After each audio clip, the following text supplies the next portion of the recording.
నమః శివాయ. ఓం నమః శివాయ. 12వ రోజు పారాయణము.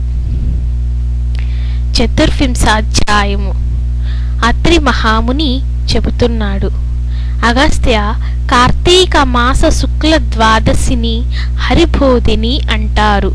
ఆ ఒక్క పర్వతిథి వ్రతాచరణం చేస్తే అన్ని తీర్థాలలోనూ స్నానం చేసిన, అన్ని విధాలైన యజ్ఞాలను ఆచరించిన కలిగే పుణ్యం ప్రాప్తిస్తుంది.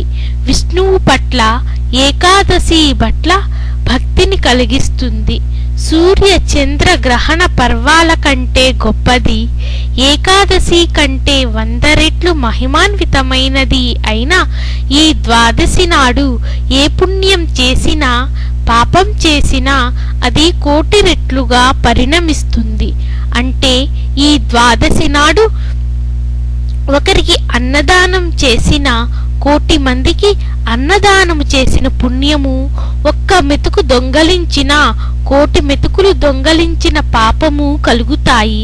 ఒకవేళ ఏ రోజుకైనా ద్వాదశ గడియలు తక్కువగా ఉన్న పక్షంలో ఆ స్వల్ప సమయమైనా సరే పారణకు ఉపయోగించాలే కాని ద్వాదశి దాటిన తరువాత పారణం పనికిరాదు.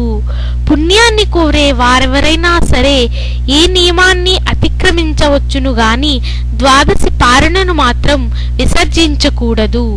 ఏకాదశి తిథి నాడు ఉపవాసం ఉండి మరునాడు ద్వాదశి తిథి దాటిపోకుండా పారణ చేయాలి. తద్వారా కలిగే శ్రేయస్సుని శేషసాయి చెప్పాలే గాని శేషుడు కూడా చెప్పలేడు. అందుకే అంబరీషుని కథే ఉదాహరణ.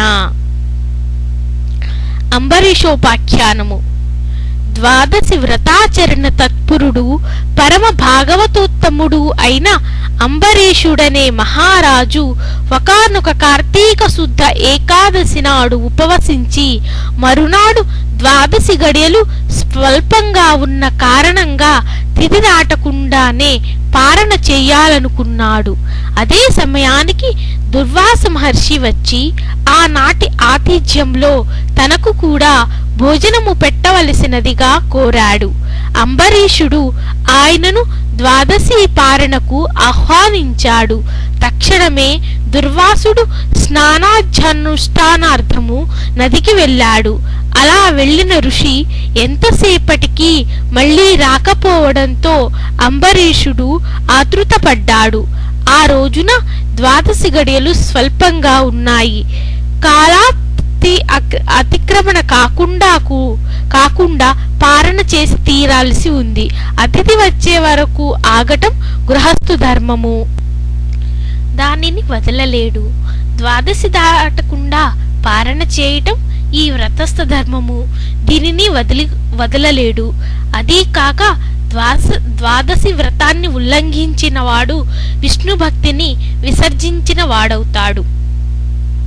హరిభక్తో పరత్యాగో ద్వాదశి త్యాగతో భవత్.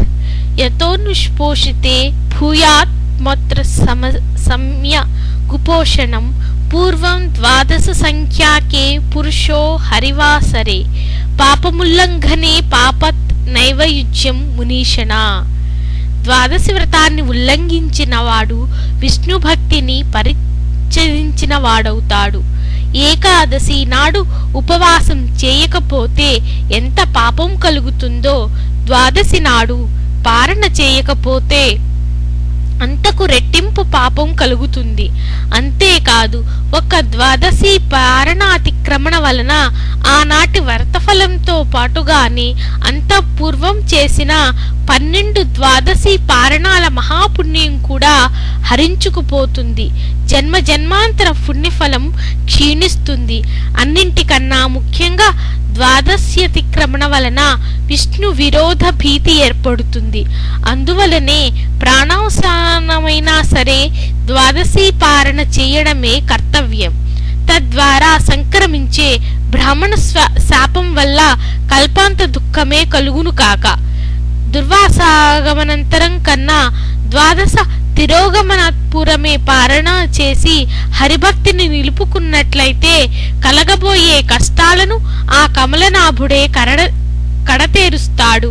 ఇలా తన మనస్సులో ఒక నిర్ణయానికి వచ్చి కూడా ధర్మవర్తుడైన ఆ అంబరీషుడు ద్వాదశి పారణార్థం తనను పరివేష్టించి ఉన్న వేదవేదులకు తన ధర్మ సందేహాన్ని తెలియచేశాడు. అంబరీషుని మనోవ్యథ.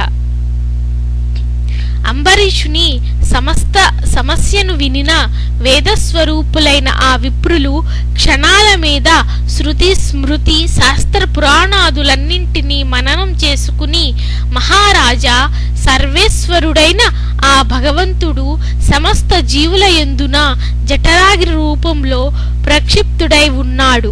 ఆ జఠరాగ్ని ప్రాణాయువు చేత ప్రజ్వలింప చేయబడడం వలనే జీవులకు ఆకలి కలుగుతుంది.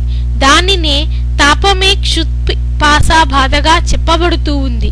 కాబట్టి యుక్తాహారం చేత ఆ అగ్నిని పూజించి శాంతింపచేయడమే జీవ లక్షణం. జీవులచే స్వీకరించబడే భక్ష్య భోజ్య చోష్య లేహ్య రూప అన్నాదులను వారిలోకి అగ్ని మాత్రమే భుజిస్తున్నాడు. జీవులందరిలోనూ ఉన్న జఠరాగ్ని జగన్మాత స్వరూపం కనుకనే అధస్వపాకం శూద్రం వాస్వన్యసద్మాగతం శుభం అతిక్రమ్య భుంజీత గృహ్మేధ్యతి నిజం. తన ఇంటికి వచ్చిన వాడు శూద్రుడైనా చండాలుడైనా సరే ఆ అతిథిని వదిలి గృహస్థు భోజనం చేయకూడదు. అటువంటి స్థితిలో బ్రాహ్మణుడే అతిథిగా వస్తే అతన్ని విసర్జించటం అధమాధమని వేరే చెప్పనక్కర్లేదు కదా. పైగా తననే స్వయముగా పిలవబడిన బ్రాహ్మణుని కంటే ముందుగా తానే భోజనం చేయడం బ్రాహ్మణావమానమే అవుతుంది.